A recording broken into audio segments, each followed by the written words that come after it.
The Stonewall riots are something of legend in the queer community. However, outside of it, it's not something well known. To give you an introduction, in 1969, the Stonewall Inn was nothing special. It was just another gay bar. It was unlicensed and owned by the mafia. This was not because of progressive attitudes by mafia leadership. It's that it gave them the opportunity to overcharge patrons for alcohol, blackmail wealthy patrons, and if they didn't pay up, they would out them to their families and employers. On June 28, 1969, 9 police officers entered the Stonewall Inn and began subduing and arresting patrons. They arrested them on grounds of solicitation of homosexual relations, as well as for wearing non-gender appropriate clothing. Hundreds began gathering outside the bar. It's at this point where the legend grows. Many credit transgender woman Marsha P. Johnson's throwing a shot glass at the mirror behind the bar during the police raid that sparked the pushback and riot that ensued. Later on, she denied this, saying she didn't arrive until the fire had already started after 1 a.m. Others say it was Stormy DeLavari who threw a brick, or Sylvia Riviera who threw the first bottle. Though in interviews later on, Sylvia jokingly said she threw the second, not the first bottle. Stormy was a lesbian bouncer who worked for the Stonewall Inn.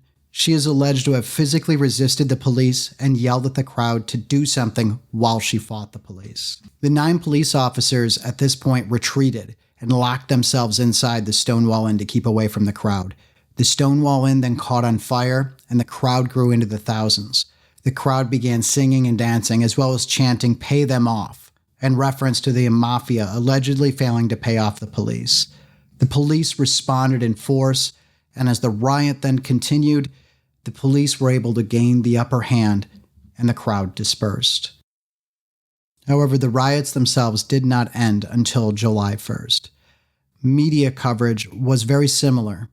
They had the same pro-police, pro-law and order, anti-homosexual bias in the media.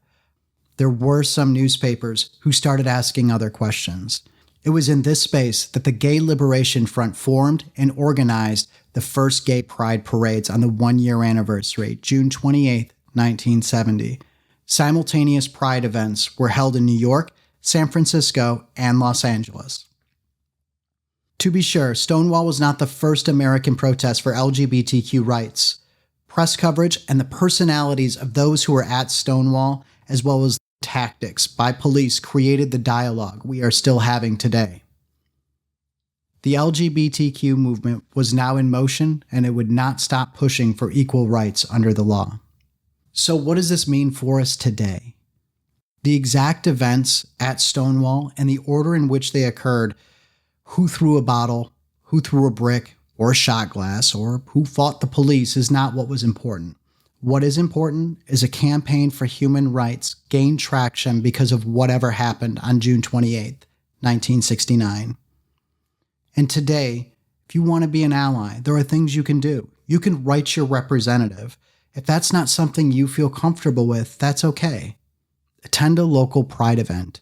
Just remember, pride events have been held every year since 1970 to commemorate a group of people who were harassed by the police because the mafia was serving them illegal, watered-down drinks, blackmailing the wealthy patrons, and then decided to throw a bottle, a brick, or maybe it was a stone, who knows. Then fight the police while dancing and singing. Who would not have pride in commemorating that kind of night?